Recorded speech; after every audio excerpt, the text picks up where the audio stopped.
Hey guys, welcome to the farm. Welcome to my soap lab down in here. I'm so excited to share this video with you guys today on master batching your lye and why you would even want to do that, how to do that. We're gonna do it, which is actually the most simple part, and then I'm gonna show you how you will utilize that bulk, that master batch of lye within your recipe you already have on paper. I'm actually going to be making a lot of soap this week. I have 3 soaps I'm getting ready to pour for April's soaps of the month.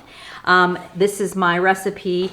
Kind of looks like my recipes in the kitchen when, stuff splashes on them. I do have page protectors, but this is what it looks like right now. So I pulled it out to look at it, and I will do 3 soaps. Now I master batched my oils and butters and have them sitting over there cooling and getting ready to go. I just need to do master batch my lye. And the lye that I'm gonna be doing today is gonna last me basically with all the soaps I need to finish for this month, which I'm gonna do this week. Now, the only difference, and this is something you can do as well, I do use a lot of goat milk. Now in my shampoo bars, I do 100% goat milk lye solution. And also in my face bars that are called for, that I use the goat milk in, are 100% goat milk lye solution. My artisan soaps, even though I'm using the same base oils and butters for all of my artisan, I call them artisan soaps because they're a little bit more, designs and nice tops and all those kinds of things. I will be using the master batching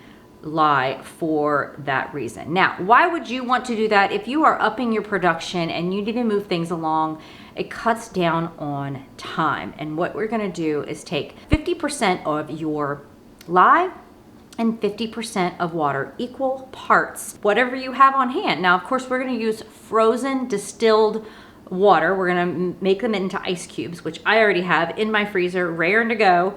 And I will measure those out, what I have in my bag, and then I will add the same amount in weight of lye. So let's get started. Gloves. Okay. Wonderful hunter orange. So I'm going to pull my hair back. Now when I make soap, I put on a shower cap. If you're just making the soap for your family, you don't have to worry about doing that, but you do want to protect yourself wearing gloves because lye is very caustic, which means it will burn, and you do not want to get it on your skin, and you do not want to get in your eyes. That's for sure. But don't be scared, okay? Knowledge displaces fear. There is a healthy sense of fear, which keeps us from doing something dumb or allows us to use wisdom. Really, it's simple. If you follow the simple steps, don't worry about working with lye. I'll show you how you can store it and keep it safe. I wouldn't store this in your regular kitchen. You want to find a place where you can store it where kids or animals or anything's not going to dump it over. And of course I have this whole space here. No animals are allowed in here. And my son comes in here, but not to do anything other than to ask me if he can play his video game. Now, this is upgraded because it helps all around my eyes. And I think like windshield wipers. It definitely protects better. So I can sometimes do this with my glasses to kind of see because that's a thing right now. Okay, so you want a clean number 5 container with a lid, and we're gonna, once we make this lye solution, we're gonna leave the top off until it cools down, and then I will put the top on. But I am gonna be using some of this to make these soaps here in just a minute, which will be another video. Next, I'm going to have my scale where I can measure out, and I want to do my ice first. Okay, this is distilled ice, the little small cubes that my husband gets from a system that does distilled and triple filtered water. I'm just gonna measure this out. I'm gonna go as much as I can, and I'm gonna do 70 ounces. Now I have my sodium hydroxide, my lye, And you can, this is a pretty well ventilated space. And I'm gonna zero this out so I can do my 70 ounces. Now, this isn't really a huge batch. There's another reason why you may wanna do this. Say if you only have a couple of soap molds, but you wanna make several soaps within a week. This would be a huge help. You make soap, you have your lye solution already, and then you wash up your stuff. You pull your soap out, you cut it, you wash up all your stuff, and you're ready to roll again. Now, master batching your oils and butters is another thing that you can do as well. And actually, I guess I could have tilted y'all down to see. There we go. Now you can see what's going on. All right. See, it's right at 36.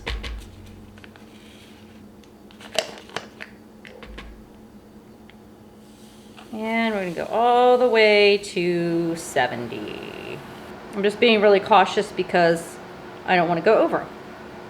And what happens if I go over? No big deal. I'll add the equal amount of ice cubes. Now I could have done double that. 70, yay! We're gonna mix that up. I'm gonna put my top on and I'm gonna move it off of this.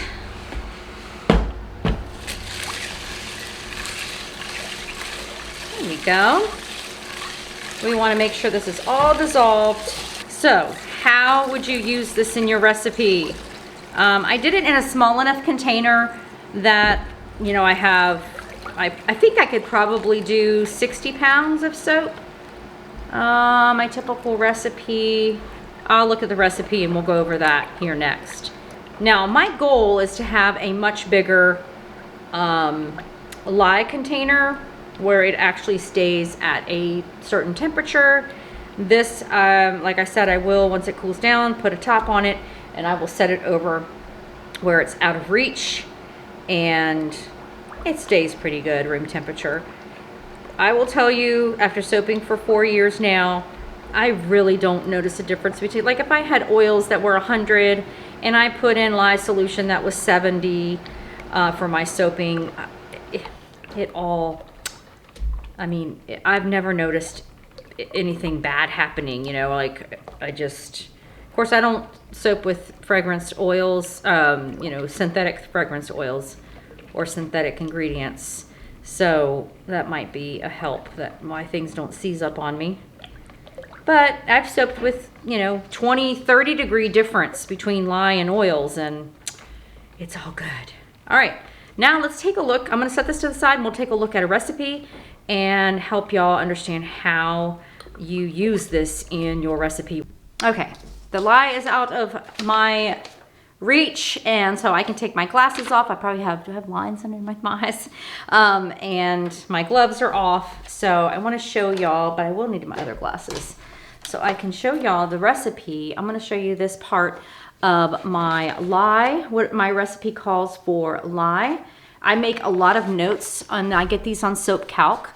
I will put down below, the Soap Calc, and also my soap making video that is how to. So if you notice here, I've made out to be, this is 56.21 is what my lye and water equal, okay? So, but they're not 50-50. So here's the key, which is so easy. I'm going to take what my total lye is in this recipe, which is 24 ounces, 24.44 ounces, plus 24.44.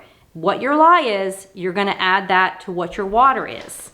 And that is what I'm gonna pull out there. I'll put that number on the screen. Okay, so the simplest way I can explain that is go ahead in your recipe like I did here, is I added what it calls for. And again, I'm doing a extreme water discount. My percentage in my water is 18.05. Typically people are soaping at 33, 38%, I think is the max water for, and I'm soaping at 18.05. So mine is very extremely low. So make sure you're looking at your recipe that you punch into Soap Calc. And so I add what my water, and if you see this number here, I think that says 5621. That's what those two numbers equal.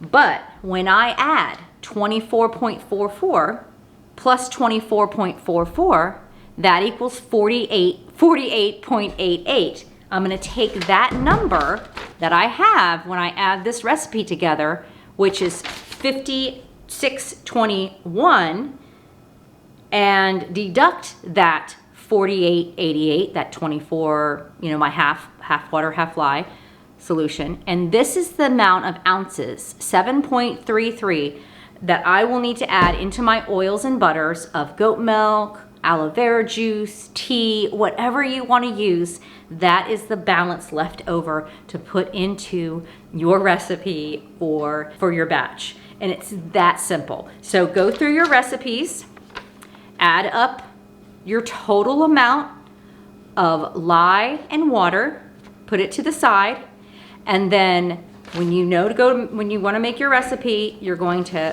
find out your lye. We're doing 50-50, so you got to add 24.44. What you're pulling out of there is going to be that 48.88. So when I make soap tonight, I'm going to be pulling out that 48.88 ounces of that lye solution. And then I will be adding 7.33 goat milk into my recipe. Really simple. If you have any questions, just ask me below. I would go through your recipes and just do on the side note what your lye and water equals. And then when you're going in to pull from your master batch, that you just deduct that total amount from what you've already added. And that's the ounces that you need to put in your oils and butters. So I hope that helps. Stay tuned for more videos. I have a soaping video, but actually I think my next video in line is the milking video, which is always a joy to me, getting my girls on the stand and milking, and my youth volunteers that came to the farm that day helped out with recording. It was a lot of fun. We really enjoyed it, and I'm thankful to be able to share this with you guys. So be sure to like and subscribe if you like things life on the farm here, and also my soap making. Just so you know, our nonprofit here, our homestead, is Steadfast Trail Farm, and my soap company is called The Pink Hippie, and you can go on thepinkhippieko.com and order yourself some all-natural soap and other skincare products which help support what we do here. So I greatly appreciate it. It was a joy to spend some time with you guys, and I will see you next time. Be blessed. Bye.